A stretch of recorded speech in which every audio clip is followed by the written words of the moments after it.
Welcome back to my channel, Conspiracy Killers. Today, we're going to do something a little bit different. The topic is going to be hockey, something I'm very passionate about. Unfortunately, it's not going to be about a conspiracy, but more about a crime. If you've heard recently in the news, Hockey Canada has gone through a pretty major scandal this year. And it's an issue that's been ongoing for a long time now. So I want to weigh in with my opinion. I'm not going to bog you down with the details. I'll give you a little bit of a backstory. I will include the link to the Fifth Estate, who does a fantastic job covering the story that you can feel free to go watch afterwards to kind of compare some of the notes. The reason why I wanted to do this video is, one, my disappointment, and two, kind of a call to action of what should happen to Hockey Canada. And some of these opinions are going to be unpopular with my friends. Some of these opinions are going to be unpopular with the Canadian people. And most notably, some of these opinions are going to be unpopular with hockey fans. But I think that it's time that we have some drastic changes, specifically in the world of hockey. I grew up in a small town outside of Grand Prairie, Alberta, which was Dawson Creek, British Columbia. Town of, back then it would have been 10 to 11,000. I think now it's at 12,000 plus. I grew up playing many of hours on the pond, playing with friends, family, so on and so forth. I was a huge advocate of hockey. I collected the hockey cards in the wax era, and I still have 4,000 to 5,000 different hockey cards. And I was a big fan of the Edmonton Oilers and a big fan of the Calgary Flames. You might be thinking to yourself, how can you like both teams when it's the Battle of Alberta? For me, though, in 1988, the Flames had drafted a player, and I think I was 7 or 8 years old, and his name was Theoren Fleury. And Theo Fleury was the smallest player in the NHL. And at that time, I remember many of people telling me, whether it was coaches, friends, even family, that I was way too small to be playing hockey. I saw this man come into the league, and he was just larger than life, right?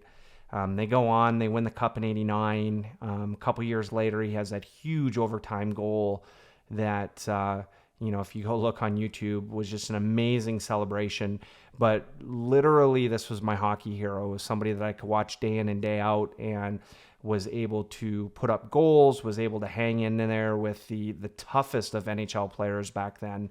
And, was really an advocate for hockey.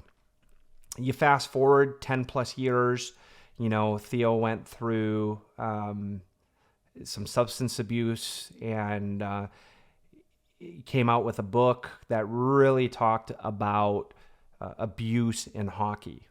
Now, I'm not going to go too far into that. You can read his book. If you go online, he talks at length about it, and it's not my story to tell, and it's not my story to steal from him. So, I would definitely encourage that you go and do some of the research on Theoren Fleury.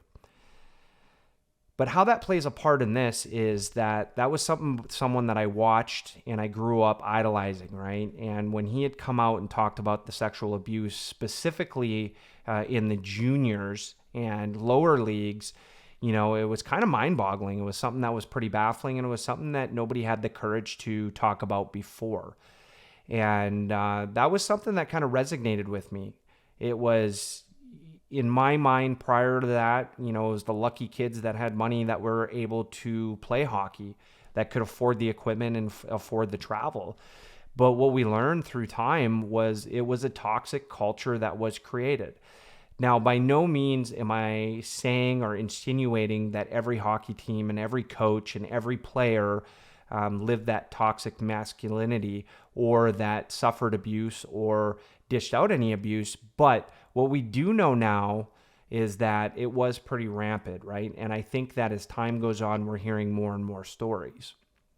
So for me, a little bit of the background for the scandal is, in 2018, we had a victim that is accusing 8 hockey players of group sexual assault.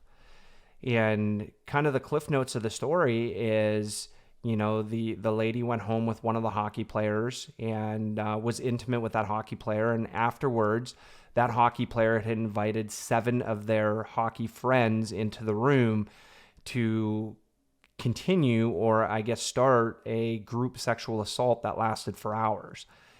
And in the court documents, the accuser, I should probably use accuser versus victim since there's been no charges laid. The accuser states that she was not prepared for 7 other people and was unaware that that was happening, right? She was scared, right?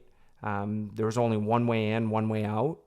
You've got 8 hockey players. Not only, are they going to be in top physical condition, but they had just won a championship, right? So it would be a very intimidating room to be in for anybody. And a couple of notable facts that I kind of picked out of the documentary that were, to me, disappointing in how it was handled from Hockey Canada was, one, the young lady went to Hockey Canada the very next morning. You could even argue that's the same day because the assault happened in the wee hours of the morning. She also went to the police at the same time, right? And you see that Hockey Canada was made aware, and they had reached out to the police that same day as well. So there was some stories out there that this person had waited until the hockey players became popular to come forward, and that just really wasn't the case, right?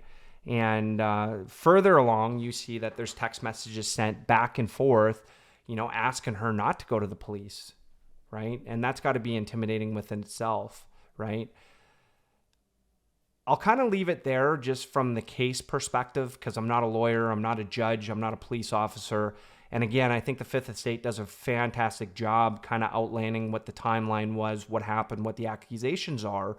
For me, I'm going to kind of talk about the history a little bit and then what I think should happen to Hockey Canada going forward, because I'll tell you, it's not a good representation. Especially being a Canadian in the U.S., I'm very proud of the culture we have when it comes to hockey. I'm proud of the teams. I'm proud of, some of the accomplishments that my country people have attained over the years. I am a huge advocate when it comes to the Olympics. I'm a huge advocate when it comes to the Stanley Cup. And it's just something that I think, has stained our legacy a little bit. And I think that we need to do some things going forward, right? So let's just look at some of the things that I processed before we talk about my thoughts. So one, this happened in 2018, but we're finding out that something similar happened in 2003 in Halifax, right? So that's pretty scary. It's 15 years apart, and it's a very similar situation, which, again, I'm not a lawyer, I'm not a doctor, I'm none of those things, but that would tell me that that's definitely cultural, right? And what's happened in between that we don't know about. We also know that Hockey Canada has paid out $8.9 million to settle 21 sexual misconduct suits, okay? That, to me, is pretty scary, right? So 21.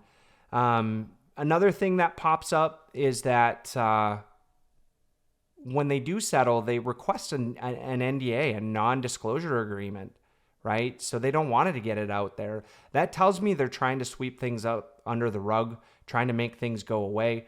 And whether that's with good or bad intent, again, I'm not in the room. I'm not the one that decides that.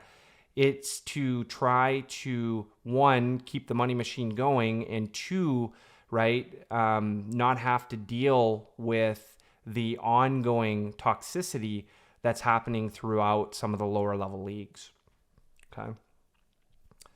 Some other things that were notable that came up is, if you listen to some of the hockey players that are in the documentary, like Carbomb, right, like Daniel Carcillo, he talks about some of the things that he went through when he was coming up, and how tough it was and how tough that is on your mental psyche, right? And one thing that really stuck out with me is that, he said he hopes they get caught and he hopes they go to jail. And I'm with him on that one. I don't understand how this could get overlooked. I don't understand how nobody's been arrested. I don't understand, a lot of the things that might put this to bed.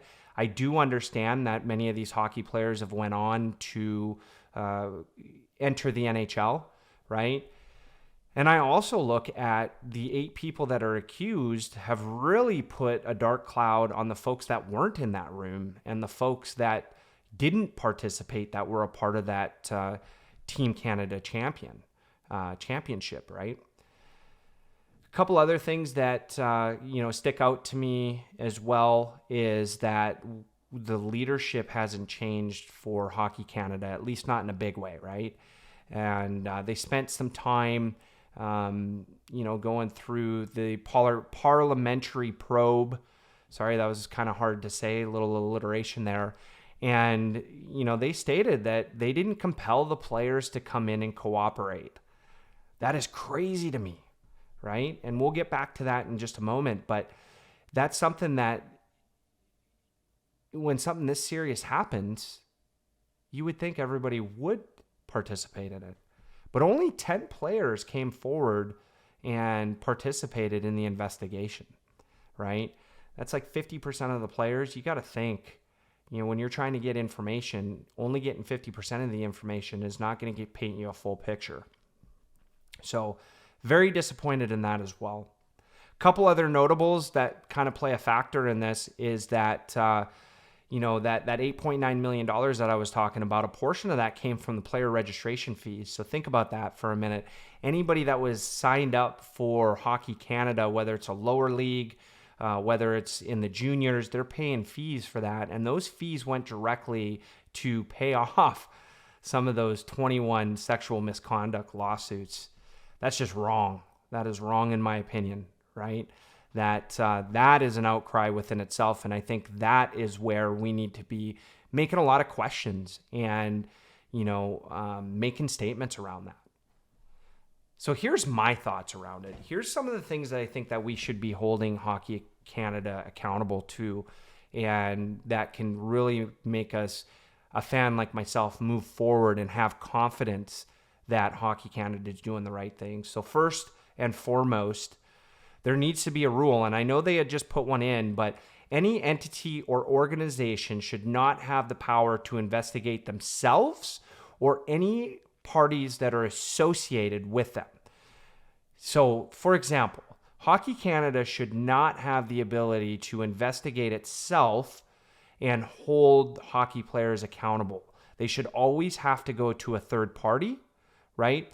The second piece of that is that any organization should not have to compel players or employees, for that matter, to testify. That should be something that is signed when players, in this particular instant, signs up for Hockey Canada. So let me simplify that a little bit. If I'm a hockey player and I'm paying dues to Hockey Canada, it should be mandatory that if any investigation for any reason comes up, I must participate. Otherwise, I must forfeit my membership, right? That means I cannot play for any team or organization that is associated with Hockey Canada until I have participated in any such investigation. Okay? A little bit harsh, but that's the way that it should be. Okay?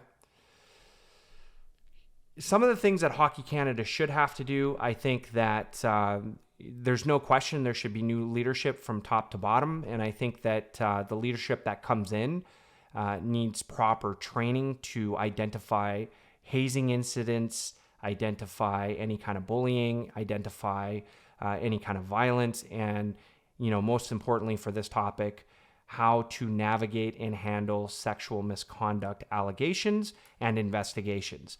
And that should always require working hand in hand with the authorities, right? Whether that is prosecutors, whether that's police, whatever the case is, it should be 100% open and transparent so that way those organizations and entities can come in and do a proper investigation, which includes giving access to players, to coaches, to trainers, and anyone else that's associated with those teams. No question. And here's my most unpopular one, but I think it needs to happen. Hockey Canada should remove itself from the World Juniors for a period of 2 years. Okay? And you're thinking like, wow, that's going to punish the upcoming kids. I get it. And it sucks. It sucks to even have to say it. I've thought about this topic over and over a few times, but I think that it would be the right thing to do to say, hey, look, not only did it happen at an event after the World Juniors Championship that was celebrating the World Juniors Championship, something that is very highly regarded in Canada, very highly regarded by myself. But I think if they don't take a drastic approach like that, not only do the players not feel an impact, Hockey Canada doesn't feel an impact, right? And that means the top brass does not feel compelled to make drastic changes for the future of our players, okay? Now, would there be some things that we could do for the players currently? I think, yes, we would have to think through that because those players should not be punished in any way. And you're thinking like, as I'm listening to this, you're talking out of both sides of your mouth. Yes, I am. It's unfortunate because more players are going to be impacted by this, no question. But in order to move forward, we're going to have to take a few steps back. Some of the things I've come up with is, allow some of the players maybe to play for Team USA or play for some other teams. And I know that there's some logistics behind that with where they're born and where they play, that kind of stuff. Yes. But it has to happen. Maybe have an internal Canadian tournament only, so that way they're still being featured to NHL teams. Whatever that case is, there has to be some drastic changes. So I'm going to leave you with this. I'm very disappointed in Hockey Canada and how they handled this situation, right? Again, could make the argument that there's an accuser and there's people that are being accused and nothing's been proven in court and there's been no guilty verdicts, right? And I agree with that, okay? I'm not a lawyer. I'm not a judge. I cannot speak to that, and I will not give any background on what I think happened or if it happened or if it didn't. That is beyond me. My point here is how Hockey Canada has handled the situations in the past, has handled this situation, and what the plans are going forward to build the confidence in the fans, to build the confidence in the players, to build the confidence in their coaches, and to build the confidence in the parents, so that way we can go back to being the country that sets the bar for such a wonderful sport. That being said, I would definitely like to hear your comments below, stating anything that I may have missed, or even some of the arguments below on maybe some of the punishments that might come across as too harsh and what you would do to ensure the safety of our players going forward. Thank you for clicking on this video. As always, love to hear your feedback, whether it's good.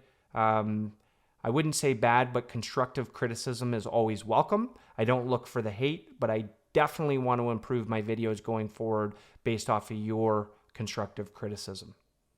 That being said, have a wonderful day, conspiracy killers.